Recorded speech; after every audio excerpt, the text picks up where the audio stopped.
L'abstention est loin d'être un non-acte de démissionnaire, mais plutôt une réflexion critique sur le profond déficit économique et démocratique qui sévit dans nos sociétés. Ou pour certains, de plus en plus nombreux, voter blanc ou s'abstenir devient l'ultime acte possible de lucidité politique. Il faut savoir que des femmes et des hommes s'unissent par leur non-violence active pour rendre universels des droits fondamentaux que sont le respect du choix de l'autre et le droit civique à sanctionner les résultats d'échec de ses décideurs. Car si cet électeur est plutôt déçu de la politique et de l'image qu'elle lui offre, il n'est pas dépolitisé pour autant. C'est sûrement lui d'ailleurs qui, entre tous, a fait l'analyse la plus poussée du système dans lequel il évolue pour sanctionner par son acte sa propre régression sociale ou celle des autres.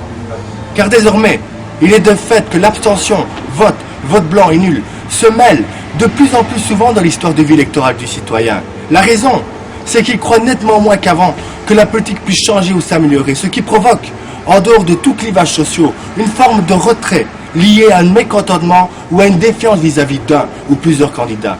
C'est ainsi que nous voyons l'explosion de l'abstentionnisme antipoliticien de son choix sanction, qui est différente de l'abstentionnisme structurel lié aux prédispositions sociales de l'individu et qui, elle, représente le laisser pour compte de la société, l'abandonné du système et qui, dû à son statut social, s'intéresse peu à la politique puisqu'il n'a plus rien à attendre d'elle.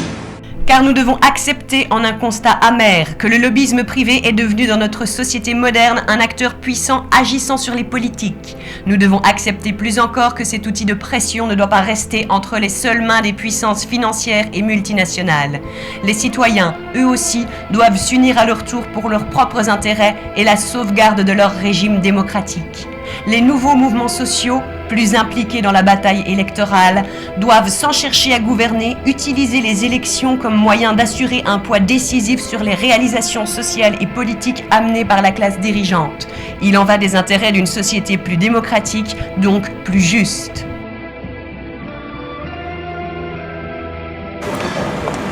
Cela est-ce possible? Oui, cela est possible. En incluant cette sanction par la liberté de choix à l'élection, qui représente la crise de confiance entre le citoyen et sa classe politique.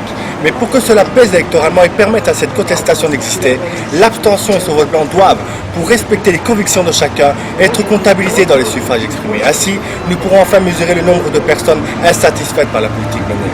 Par une pression électorale, toute participation du citoyen sur le plan gouvernemental ne peut avoir d'autre réussite que la consolidation d'un résultat sur l'échec existant, ce qui va améliorer l'avenir de chacun d'entre nous. Le plus désolant est de voir les intérêts des partis passer avant les attentes et préoccupations des citoyens qu'ils sont censés représenter. Si dans le régime des coalitions, le vote pour un changement significatif n'existe plus, il nous faut comprendre que ces coalitions seront rarement renversées par le Parlement ou défaites par les urnes. Elles auront tendance à imploser suite à l'apparition de divergences entre composantes du gouvernement, ce qui provoquera comme toujours le retour aux urnes en un éternel recommencement. C'est cela qui renforce une défiance généralisée envers un système que l'on sait jouer d'avance et que l'on pourrait qualifier de médiocratie. C'est pour cela que notre mouvement, constitué de citoyens comme vous et qui ont décidé de reprendre en main démocratiquement leur destinée, se place derrière un programme de demande sociale et de revendication citoyenne que nous défendrons à chaque élection.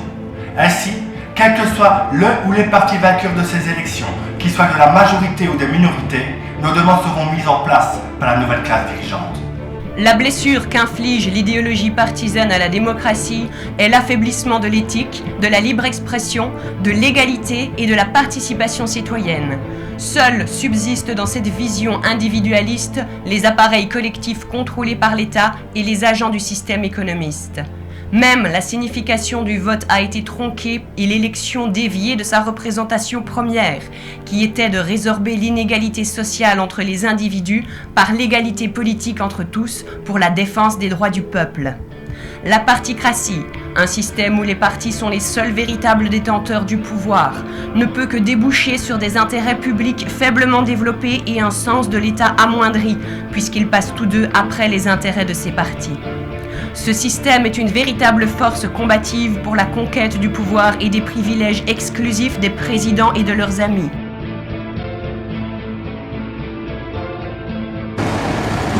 Comment concrétiser ce changement? En créant un outil concret d'expression civique que représente notre mouvement et qui rétablira l'égalité entre tous les citoyens lors de l'élection. Grâce à son pourcentage et au poids électoral que les absents au vote représentent, nous pourrons alerter plus efficacement nos élus sur les situations difficiles que nous vivons. Et ce, afin de gagner des propositions d'idées plus en correspondance avec l'attente des électeurs. Nous ouvrirons, par la représentativité pour tous dans le débat, le dialogue entre déçus et hommes politiques.